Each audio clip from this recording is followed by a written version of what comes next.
Hey, it's Lonnie with the SmartCert support team. I'm going to walk you through the steps of removing or replacing pages within a cert package. You can do this with any document you upload, or you can take inbound cert packages from your supplier and make the modifications.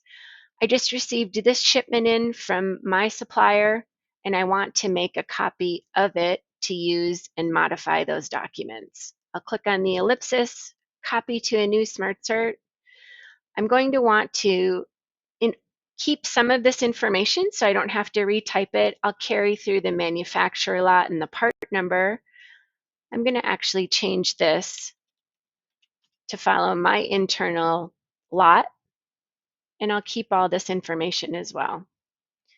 When I click on the document, the first thing I'll do is update the name of the document to follow my internal naming convention. For me, that's just going to be the lot. This cover page is something that I want to remove and not pass along to my customer.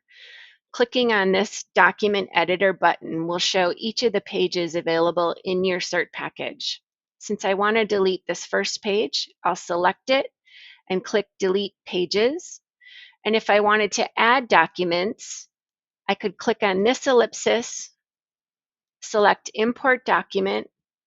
I'm going to choose the C of C for this specific lot, scroll down, and create the SmartCert. I now have modified the information to include my internal lot. I've created my documents now and have replaced information that I did not want to pass along to my customer.